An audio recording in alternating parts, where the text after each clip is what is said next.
దేవుడు మనకిచ్చిన లేఖన భాగంలో జ్ఞాపకం చేసుకుంటే, దేవుడు పెట్టారా, యెహోవాను స్తుతించుడి, మన దేవునికి స్తోత్రగానము చేయుట మంచిది, అది మనోహరం.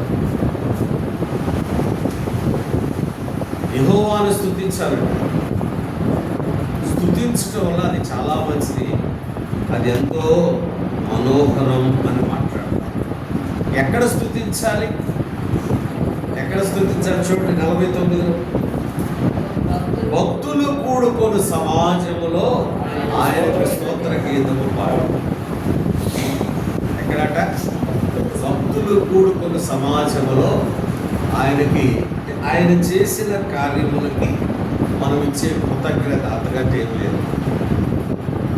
ఎందుకు స్తుతించాలి? చూడండి ఒకసారి కీర్తన 22వ కీర్తన 3వ అధ్యాయం 3వ వచనం. 22వ కీర్తన 3వ వచనం.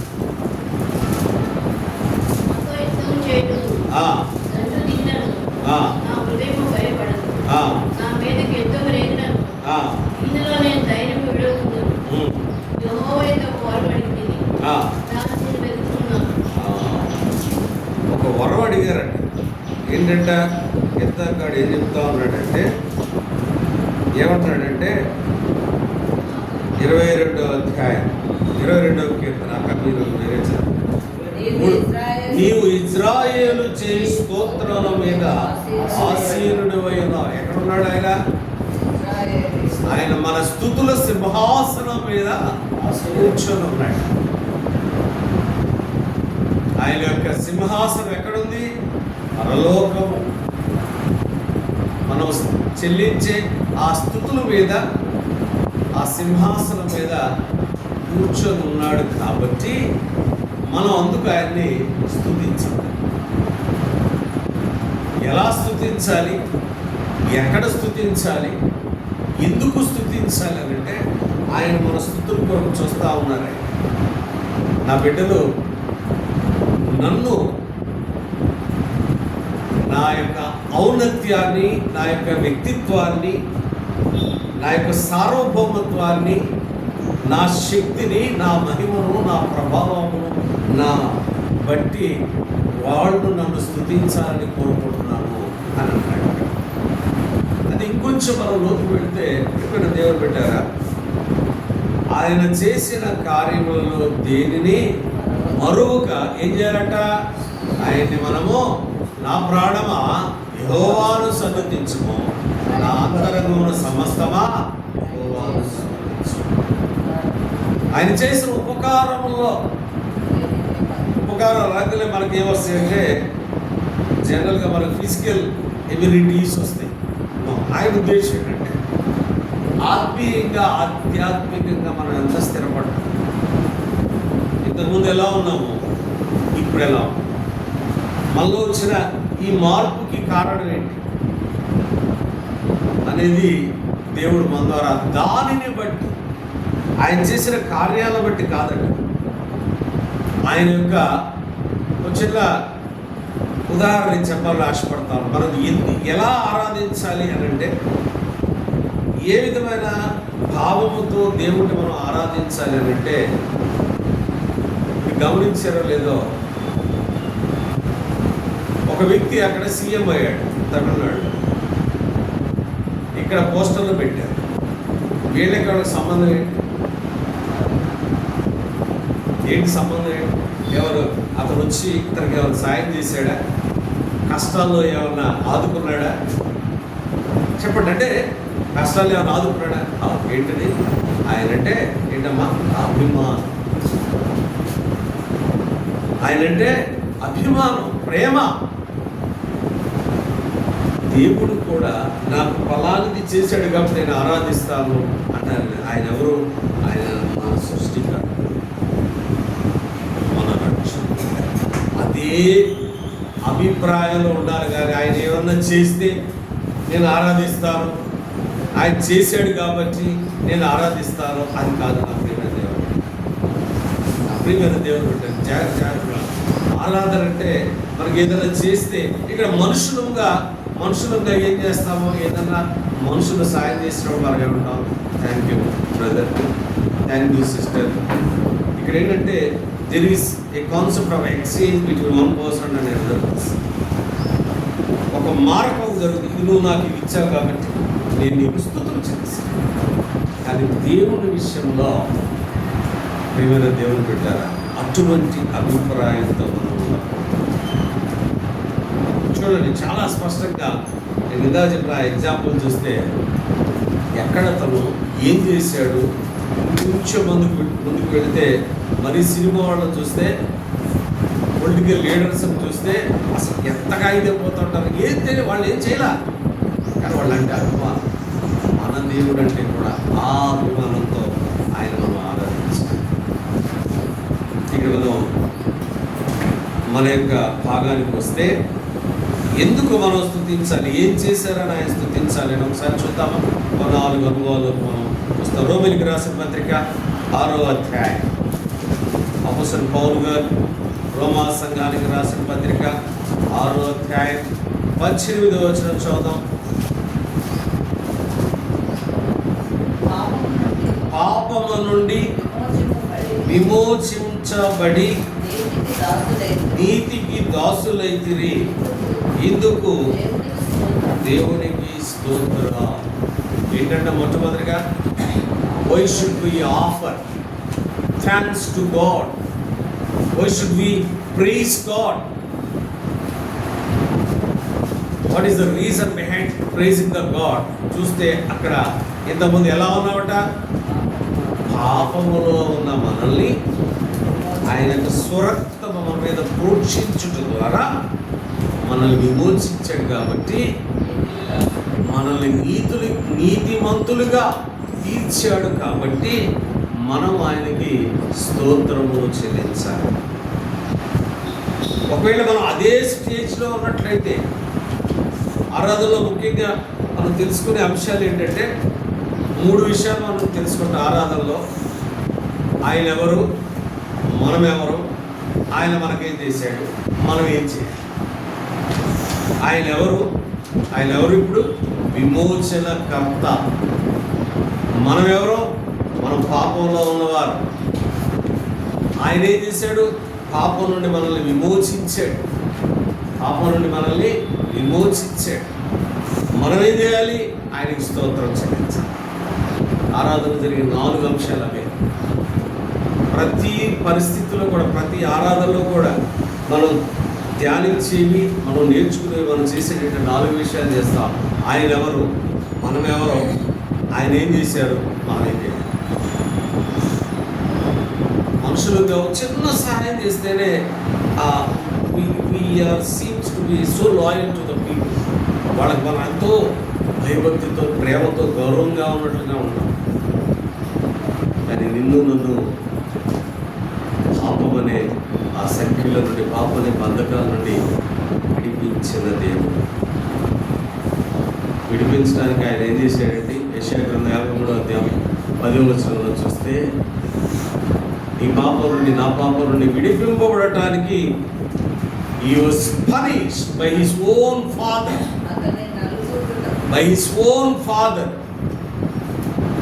తండ్రి అయిన దేవుడు తన కుమారుడిని నలగొట్టడానికి, శిక్షకి పాత్రుడిగా చేయటానికి, శ్రమకి తన పాత్రుడిగా చేయటానికి, దుఃఖమునకు, వేదనకు పాత్రుడిగా చేయటానికి దేవుడు తన సొంత కుమారుడిని అప్పగించాడు. ఎందుకో తెలుసా, నా పాప స్వభావం నుండి మనల్ని విమోచించడానికి. నా పాప స్వభావం ఏంటి? పాపంలో ఉంటే మాకేమి నష్టం? పాపంలో ఉంటే మాకేమి నష్టం? మాకేమన్నా జరుగుద్దా అంటే ఒకసారి చూస్తే ప్రియమైన దేవుని బిడ్డ, ఆదికాండం 3వ అధ్యాయం చివరి వచనం చదువుతాం. ఆదికాండం 3వ అధ్యాయం చివరి వచనం. అప్పుడు ఆయన ఆదామును వెళ్ళగొట్టి, ఎక్కడ ఉన్నాడు ఆదాము అంతవరకు? ఎవరున్నారు? ఆయన ఏదైనా తోటలో ఎవరున్నారు? తండ్రి అయినా దేవుడు. ఎలా ఉంది ఆయన జీవితం? ఎలా ఉంది? ఆదాము జీవితం ఎలా ఉంది? సంతోషం, ఆనందం, దుఃఖం అనేది లేదు. మళ్ళాగా ఎప్పుడు ఆలోచన లేవు, ఎప్పుడు నీరసం, నిస్పృహ, నిరాశ లేవు, ఎప్పుడు ఆనందమే. అటువంటి ఆదాముని దేవుడు వెళ్ళగొట్టాడు. ఎందుకు వెళ్ళగొట్టాడు? యెషయా గ్రంథం 53వ అధ్యాయం 5వ వచనం. యెషయా గ్రంథం 53వ అధ్యాయం 5వ వచనం. మన అతిక్రమ క్రియలను బట్టి, చాలు, మనం చేసిన పాపం, మనం క్రమాన్ని మీరాం. ఒక క్రమం ఇచ్చారు దేవుడు ఆ ఆదాముకి, ఒక క్రమం. మీరు ఈ యొక్క ఏదేను తోటలో ఉన్న ఈ యొక్క వృక్షాల్లో ఉన్న ప్రతి పండును మీరు తినండి, కానీ ఒక్క వృక్షానికి సంబంధించిన ఆ పండును మాత్రం మీరు తినొద్దు అని అన్నప్పుడు విన్నాడమ్మా. 2వ అధ్యాయం చదువు, 2:16 అనుకుంటా. ఆదికాండం 2:16. మరియు దేవుడైన యెహోవా ఈ తోటలోనున్న ప్రతి వృక్ష ఫలమును నీవు నిరభ్యంతరముగా తినవచ్చు. అయితే మంచి చెడ్డల తెలివినిచ్చు వృక్ష ఫలములను తినకూడదు. నీవు వాటిని తిను దినమున నిశ్చయముగా. చూసారా, అక్కడ ఏమిచ్చారు? ఒక ఆజ్ఞని ఇచ్చాడు. ఏంటంటే డోంట్ ఈట్ దట్ ఫుడ్. నువ్వు ఆ వృక్షానికి ఉన్న ఆ ఫలమును నువ్వు తినొద్దు. రిజల్ట్ కూడా చెప్పాడండి. ఏం చెప్పాడు? చెప్పి ఏం చేస్తావు? చేస్తావు. ఆ పాపం వల్ల జరిగిన ఆ యొక్క రిజల్ట్ చూస్తే ఈ వాస్ అవే ఫ్రమ్ గాడ్. దేవుని ద్వారా వెళ్ళగొట్టాడు. దేవునికి మనిషికి ఎడబాటు కలిగింది. దేవుడు ద్వారా తృణీకరించబడ్డాడు. దేవుడితో సహవాసాన్ని కోల్పోయాడు. ఈ last is fellowship with God.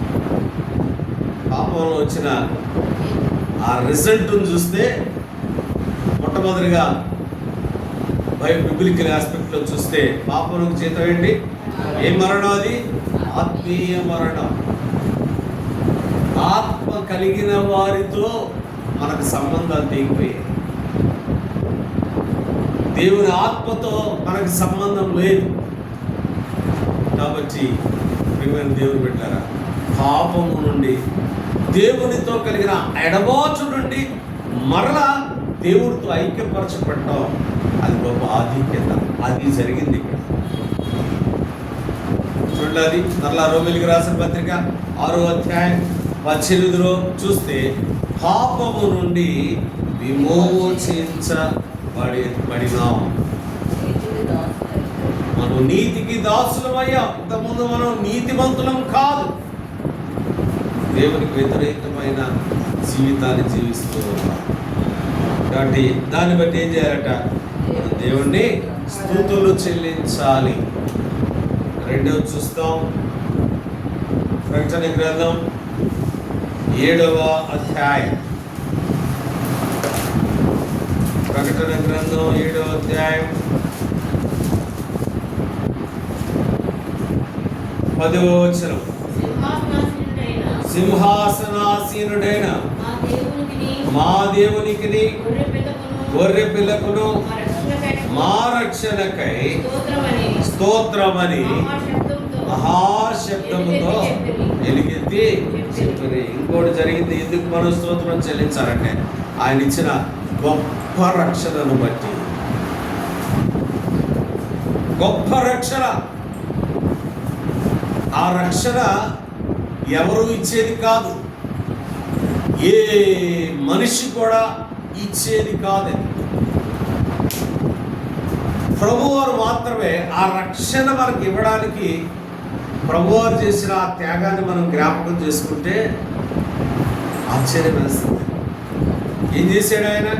చూడండి ఒకసారి ఫిలిప్పీయులకు రాసిన పత్రిక 2వ అధ్యాయం 5 నుండి మనం చూసుకుంటే, to give salvation for the human kind he gone through all these sufferings. ఆయన దేవుని స్వరూపము కలిగిన వాడై ఉండి దేవునితో సమానముగా ఉండుట విడిచిపెట్టకూడని భాగ్యమని ఎంచుకొనక. నెంబర్ 1 ఏంటంటే ఆయన he was one among Trinity. ఆయన త్రిత్వములో ఒకరిగా ఉన్న ఆయన దేవుని స్వరూపం కలిగిన వాడై ఉన్న ఆయన మరి దేవునితో ఉన్న ఆధిక్యతని, దేవునితో ఉన్న మహిమని, దేవునితో ఉన్న శక్తిని, దేవునితో ఉన్న ఆ ప్రభావాల్ని విడిచిపెట్టకూడదని భాగ్యం అని ఎంచుకోలేదు. ఎందుకంటే బికాస్ ఆఫ్ వై ఈ లెఫ్ట్ ఆల్ దీస్ థింగ్స్, ఎందుకంటే బికాస్ ఈ లవ్డ్. అవన్నీ కూడా ఒకవేళ శక్తి పోద్ది, మహిమ పోద్ది, ఆధిక్యత పోద్ది, దేవుడు నా డివినిటీ పోద్ది, నా దైవత్వం పోద్ది, ఎవరు కూడా నన్ను పట్టించుకోరు అని he knows all these things before he comes to the world. ప్రపంచానికి రాకముందు యేసుక్రీస్తు వారికి సమస్తం తెలిసి ఏం జరుగుతుందో తెలిసి ఎవరన్నా చేస్తారండి ఈ మాట? తెలిసి చేస్తారా? మనం అక్కడికి వెళ్తా ఉంటే అక్కడ మనకి ప్రమాదం ఉంది, అక్కడ వాళ్ళు మనకి దూషిస్తారు, వాళ్ళు మనల్ని అవమానిస్తారని తెలిసి వెళ్తాం. అని ప్రభువారు వచ్చారు. ఎందుకో తెలుసా? ఆ దూషణ, ఆ అవమానం కంటే నేను ఇవ్వబోయే రక్షణ చాలా గొప్పది. నా చేత సృష్టించబడిన నా బిడ్డలు నాకు దూరం అయ్యారు, వారిని మరలా నాలో ఐక్యపరచుకోవాలంటే నేను ఈ అవమానాలు భరించాల్సిందే, నా రక్తాన్ని నేను చెందించాల్సిందే అని దేవుడు బిడ్డ నిజంగా ఆ దేవుని త్యాగాన్ని మనం జ్ఞాపకం చేసుకుంటే అసలు మన ఊహకు అందదు. ఆయన త్యాగం ఊహకు అందదు. చూసారా? ఆయన ఇచ్చిన రక్షణ గొప్పది. ఎందుకు స్తోత్రమును చెల్లించాలి? ఎందుకు మనం ఆయన ఘనపరచాలి? ఎందుకు ఆయన మనము స్తుతులు చెల్లించాలంటే పాపం నుండి మనం విమోచించిన వాడు, మనకి రక్షణ ఇచ్చేవాడు. ఇంకో అనుభవంలో పెడతాం. మొదటి రాజుల గ్రంథం 8వ అధ్యాయం 50వ వచనం. మొదటి రాజుల గ్రంథం 8వ అధ్యాయం 50వ వచనం.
ఏంటట జరిగిందేంటి? ప్రత్యేకించుట. ఎందుకు మనం దేవుని స్తుతించాలి? We are not the people, common people. We are not common people. We are separated people from this world. ఈ లోకములో నుండి మనుషుల నుండి, వారి యొక్క స్వభావము నుండి, వారి యొక్క ఆలోచన నుండి మనము ప్రత్యేకించబడిన వారు. ఈరోజు మనం ఇక్కడ ఉండడానికి కారణం ఏంటి? లోకమంతా కానీ ఎవరి పనుల్లో వాళ్ళు చాలా బిజీగా ఉన్నారు. కొంతమంది ఇంకా లేచి ఉండరు, కొంతమంది లేచినా కానీ వినోదం టీవీ ఎదురుగా ఉండొచ్చు, కొంతమంది టిఫిన్లు చేస్తూ ఉండొచ్చు, కొంతమంది ఇంకా వేరే పనులు చేస్తూ ఉన్నారు. కానీ దేవుడు మనకిచ్చిన ఆధిక్యత, దేవుడు ఈ లోకము నుండి మనల్ని రక్షించి మనకు ఒక నిరీక్షణ ఏంటంటే నిత్యరాజ్యం. ఈ రోజున దేవుడి సమయంలోంచి మనం తీసుకెళ్తే ఇక్కడ కళ్ళు మూస్తే నేను దేవుని పక్కన ఉంటాను అనే నిరీక్షణ ఇచ్చాను. ప్రత్యేకత ఎన్నో ఉన్నాయి, లోకంలో చాలా ఉన్నాయి. లోకంలో లేని ఏమి లేవు. ప్రియమైన దేవుని పెట్టారు. నిజంగా ఆయన చూస్తే ఆశ్చర్యం వేస్తుంది. దేవుడు మనకే ఇంత ఆధిక్యత ఇవ్వడానికి కారణం ఏంటి? Are we special people? దేవుని దృష్టిలో మనం స్పెషల్ అయ్యాం. ఎందుకో తెలుసా? ఆయన రక్తంలో మనం కడగబడి ఆయనని మన సొంత రక్షకుడిగా మన హృదయంలోకి ఆహ్వానించాం. ఎంత ఆధిక్యత, ఎంత ఆధిక్యత అంటే నిజంగా ఆధిక్యత చెప్పలేము. ప్రత్యేకించబడిన వారము. ఎవరమ్మా మనం? దేని నుండి? లోకము నుండి. లోకములో ఉన్న ప్రతి పరిస్థితి నుండి, మనుషుల నుండి కాదు. ఇక్కడ చాలా జాగ్రత్తగా గమనిస్తాం. ప్రత్యేకంగా నేను మనుషులకు దూరంగా ఉండాలి. We must dwell our life in the midst of God. దేవుని దగ్గరే ఉండి, లోకంలోనే ఉండి మన జీవితాన్ని మనం కొనసాగిస్తా, ఆలోచనలు కానీ, క్రియలు కానీ, తర్వాత మర్యాదలు కానీ, లోక మర్యాదలు కానీ వాటిని అనుసరించకుండా ప్రత్యేకించిన దేవుడు. అందును బట్టి ఏం చేయాలి? మనము ఆయనకి స్తుతులు చెల్లించాలి. 3 విషయాలు మనం మాట్లాడుతున్నాం. 1, పాపము నుండి విమోచన. 2, రక్షణ. 3, ప్రత్యేకత. ఇంకొక విషయాన్ని చూసుకొని మనము ముందుకు వెళ్దాం. 94వ కీర్తన. 94వ కీర్తన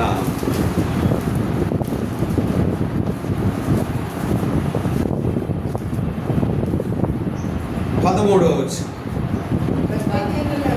భక్తిహీనులకు గుంట త్రవ్వబడు వరకు నీతిమంతుల కష్ట దినములను పోగొచ్చి వారికి నెమ్మది కలుగా చేయుదు. ఏంటంటే 4వది, నెమ్మది కలుగ చేసిన వాడు. ఏడుందన్నా నెమ్మది? ఏడుంది? అన్నీ సమస్యలే, అన్నీ బాధలే అని మనం అనుకుంటాం. ఇదే ఏదో చిన్నదాన్ని పెద్దదాన్ని చూసినప్పుడు ఒక దేవుడు అసమర్థుడా? ఏమా అసమర్థుడా? ఇంతకుముందు మనం ఎలా ఉన్నాం, ఎలాంటి జీవితంలో ఉన్నాం? మన పితరుల సంగతి ఒకసారి ఆలోచించండి. పుట్ట గుట్ట అన్నీ పూజలే. ఏ పుట్ట చూసినా అక్కడ పూజ, ఏ గుట్ట చూసినా పూజలే, ఏ వృక్షం చూసినా పూజలే. మరి అటువంటి నిన్ను నన్ను విడుదల దయచేసి, వాటి నుండి విడుదల దయచేసి మనకు ఒక స్థానం, ఒక ప్రత్యేకమైన స్థానం. నా జనులు అంటాడు దేవుడు. చూడండి ఏమంటే నా జనులు, నా గొర్రె. చూసారా? మరి ఆయన నెమ్మది ఇవ్వకుండా ఎలా ఉంటాడు? నెమ్మది దయచేసిన వాడు. ఒక్కసారి ఆలోచించుకుంటే కొన్ని విషయాలు కొన్ని బాధపడుతూ ఉంటాం, మనం ఇదవుతూ ఉంటాం. కానీ నిజంగా దేవుడు మనకి ఆ పీస్ని, ఆ కంఫర్ట్ని ఇస్తూ ఉంటాడు దేవుడు. అది మనకి అర్థం కాదు. ఎందుకంటే దాన్ని కప్పేసి మనకున్న ఆ బాధను బట్టి ఆయనకి ఇచ్చిన ఆ నెమ్మదిని మనం సరిగ్గా రిసీవ్ చేసుకునే స్థితిలో దేవుడు. నా విషయం అయితే ప్రతిరోజు పోరాటం. కానీ వెంటనే దేవుడు చెప్తాడు, నేను ఉన్నా కదా, ఎందుకు అంత కంగారు పడతాను? నేను చూసుకుంటా కదా, ఎందుకు అంత కంగారు పడతాను? ప్రతిరోజు ప్రతి విషయం కూడా పోరాటమే. అంత ప్రతి విషయంలో కూడా పోరాటం. కానీ దేవుడు ఏం చేస్తాడు? ఆరోగ్యం అవ్వచ్చు, ఆర్థికం అవ్వచ్చు, సమాజం అవ్వచ్చు, ప్రతి దాంట్లో కూడా ఏదో విధంగా కొన్ని సఫరింగ్స్ వస్తానే ఉంటాయి, అవమానాలు వస్తూ ఉంటాయి. కానీ దేవుడు ఏం చేస్తాడంటే, నేను ఉన్నాను కదా, నేను నిన్ను ప్రత్యేకించుకున్నాను. నేను యెషయా గ్రంథం 49వ అధ్యాయం, నిజంగా ఆ విషయాలు చూస్తే చాలా మనకి కంఫర్ట్ వస్తుంది. ప్రియులారా, దీపములారా నా మాట వినుడి, దూరమునున్న జనములారా ఆలకించుడి. నేను గర్భమున పుట్టగానే యెహోవా నన్ను పిలిచెను, తల్లి నన్ను ఒడిలో పెట్టుకుని మొదలుకొని ఆయన నా నామము జ్ఞాపకము చేసుకుంటే ఎందుకంటే ఏం కావాలి, ఎందుకంటే ఏం కావాలి చెప్పండి, మనకు కంఫర్ట్ రావడం. నిన్ను పిలిచిన దేవుడు, నిన్ను చూస్తూ ఉన్న దేవుడు, నీకన్నీ కూడా సమకూరుస్తూ ఉన్న దేవుడు. దేవుడు పెట్టారు. 4 విషయాలు మనం చూసాం. ఎందుకు ఆయన స్తుతించాలి, ఎందుకు మన స్తోత్రమును చెల్లించాలంటే, ఒకటి మన పాపము నుండి, మన దేవుని యొక్క ఉగ్రత నుండి, శాపము నుండి విమోచించిన దేవుడు. ఆయన ఎవరు? విమోచన కర్త. రెండవది, ఆయన మనకిచ్చిన గొప్ప రక్షణ. ఆయన ఎవరు? రక్షకుడు. మూడవది, మనకు ప్రత్యేకమైన ఆధిక్యతనిచ్చాడు, మనకు ప్రత్యేకించాడు. మీరు ప్రత్యేకించబడిన జనాంగం అని అంటాడు. ఒకసారి ప్రపంచ పరిస్థితులు చూస్తే ఇజ్రాయేల్ ఎందుకు అంత పర్ఫెక్ట్, అంత పవర్ఫుల్గా ఉండడానికి కారణం ఏంటి? ఎందుకు అంత పవర్ఫుల్గా ఉండడానికి దేశం, ప్రపంచం అంతా ఒకవైపు రమ్మనండి, ఇజ్రాయెల్ ఒకవైపు ఉండండి. Victory is Jesus. ఆయన బిడ్డలకి, ప్రత్యేకించబడిన ఆయన బిడ్డలకు మాత్రమే ఆ విజయం వస్తుంది. He was covered, he was surrounded by his Israelites. ఆయన వారి చుట్టూ ఉన్న దేవుడు. 4వది మనం చూస్తే నెమ్మది కలుగు చేసి జ్ఞాపకం చేసుకొని, దేవుడు పెట్టారా, దేవుడు మన ఎడలు చేసిన ఈ గొప్ప కార్యాన్ని జ్ఞాపకం చేసుకొని మన ఆరాధనలు పెడతాం. ఇవన్నీ కూడా జరుగుతున్నవే, కానీ మనం ఏంటంటే వాటిని గుర్తించలేకుండా ఉంటాం. కాబట్టి ఆరాధనలు పెడతాం. చేతును దైవా